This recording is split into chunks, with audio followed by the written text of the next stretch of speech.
శివాయ గురువే నమః. శ్రీ గురుభ్యో నమః.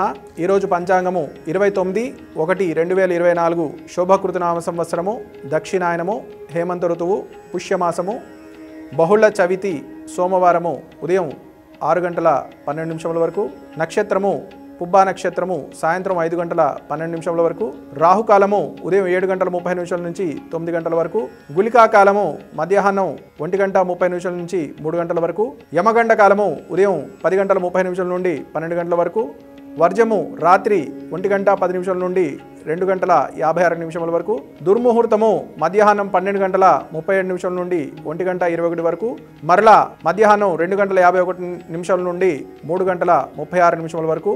ఈరోజు విశేషం ఏంటంటే సంకటహర చతుర్థి మహాపర్వదినము. ఈరోజు మేషాది మీనరాశి వారు అందరూ కూడా చక్కగా ఆ స్వామివారి ఆరాధన చేసుకుని, అంటే గణపతికి ఉపవాసం ఉండి సాయంకాలం వరకు దీక్షగా ఉండి, సాయంకాలము గణపతికి మీ దగ్గరలో ఉన్న దేవాలయంలో లేదా మీ ఇంట్లో కానీ గణపతి అర్చన చేసుకుని గరికతోటి అర్చన చేసి విధిగా శుచిశుభ్రతలతోటి ఆ స్వామివారిని కొలుచుకుంటూ వీలున్నంత వరకు చంద్రోదయం అయ్యే వరకు వేచి ఉండి, చంద్రోదయం తర్వాత సంకటహర చతుర్థి గణపతి వ్రతాన్ని ఆచరించేవారు ఆ వ్రతాన్ని ఆచరించవచ్చు. లేదు ఆ వ్రతాన్ని ఆచరించలేని వారు దగ్గరలో ఉన్న దేవాలయంలో అర్చనని పూర్తి చేసుకొని మీరు భోజనం చేసినట్లయితే సత్ఫలితాలు పొందుతారు. అలాగే ఈరోజు విశేషంగా ఏంటి అంటే గణపతికి మోదకముతోటి అర్చన కానీ, లేదా విశేషంగా లక్ష్మీ గణపతి హోమాన్ని నిర్వర్తించినట్లయితే గత కొద్ది కాలంగా మీరు ఇబ్బంది పడుతున్నటువంటి లేదా మీకున్న సంకటాలన్నీ తొలగిపోయి సత్ఫలితాలు పొందేటువంటి అవకాశం ఉంది. కాబట్టి ఈ గణపతిని ఆరాధించి సత్ఫలితాలు పొందుతారని ఆశిస్తున్నాము. రాశి ఫలితాలను చూసుకున్నట్లయితే మేషరాశి వారికి ఈరోజు యోగదాయకంగా ఉండేటువంటి సూచన ఉంది. ఉద్యోగపరంగా కానీ ఆర్థిక పరంగా కానీ లావాదేవీలు లేదా మీరు చేసేటువంటి ప్రయత్నాలన్నీ కూడా అనుకూలంగా ఉంటాయి. వృషభ రాశి వారు ఆర్థికపరమైన లావాదేవీల్లో జాగ్రత్త వహించడం మంచిది. ఆరోగ్యపరంగా కొంచెం అనుకూలంగా ఉండదు, కంగారు పడాల్సిన అవసరం ఏమీ లేదు. ఎటువంటి ఇబ్బంది దీర్ఘకాలికంగా ఏది ఉండదు, కాబట్టి మీరు కంగారు పడాల్సిన అవసరం లేదు. మిథున రాశి వారు మీరు గత కొద్ది రోజులుగా పోయింది అనుకున్నటువంటి వస్తువు దొరకడము, లేదా మీరు పెద్దల ద్వారా రావాల్సినటువంటి ఆస్తిపాస్తులు కానీ, లేదా మీకు ఒక మాట సాయం వారు చేయడం జరుగుతుంది. దాని ద్వారా మీరు మంచి ఆనందం పొందగలుగుతారు.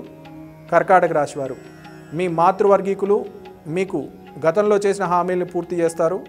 అలాగే మీకు రావాల్సిన ద్రవ్యం మీకు లభించేటువంటి అవకాశం ఉంది.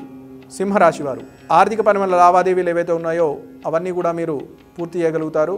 అలాగే ఈరోజు వ్యాపార సంబంధమైనటువంటి లావాదేవీలు ఏవైతే ఉన్నాయో వాటిని వాయిదా వేసుకున్నట్లయితే మీకు అనుకూలంగా ఉండేటువంటి అవకాశం ఉంది. అలాగే కన్యారాశి వారు వ్యాపారస్తులైతే మీరు మధ్యవర్తిత్వం వహించుతున్నటువంటి ఏవైతే విషయాలు లేదా దానికి సంబంధించిన వాటిలో జాగ్రత్త వహించడం మంచిది. మీరు ఇచ్చిన హామీల్ని మీరు నిర్వర్తించకపోవడం వల్ల కొన్ని ఇబ్బందులు పడేటువంటి అవకాశం ఉంది, కాబట్టి జాగ్రత్త వహించాలి. అలాగే తులారాశి వారు మీరు గురువులు పెద్దలు యొక్క అనుగ్రహంతో మీ యొక్క కార్యక్రమాలన్నీ కూడా పూర్తి చేయగలుగుతారు. అలాగే వృశ్చిక రాశి వారు ఔషధ సేవనము సంబంధించిన విషయాల్లో సరి అయిన మందు, అంటే ఒక ఆరోగ్యపరంగా ఇబ్బంది పడుతున్న వారైతే వారి యొక్క సరైన డాక్టర్ని కానీ సరైన వైద్యాన్ని మీరు పొందగలుగుతారు. ఇన్ని రోజుల నుంచి పడుతున్న ఇబ్బందికి ఒక మంచి ఫలితాన్ని మీరు ఉపశమనాన్ని పొందగలుగుతారు. అలాగే ధనస్సు రాశి వారు రాత సంబంధించిన విషయాలు లేదా మీరు గతంలో రాసినటువంటి పరీక్షలకి మంచి ఉత్తీర్ణత ఫలితాలు పొందేటువంటి అవకాశం ఉంది. దరఖాస్తు సంబంధించిన విషయాల్లో గత కొద్ది రోజులుగా మీరు అనుకూలమైన వాతావరణం, అంటే ఇబ్బంది పెడుతున్న వాళ్ళందరూ కూడా మీకు సహకరించడం, వాటికి సంబంధించిన అనుకూలమైన ఫలితాలు మీరు పొందగలుగుతారు.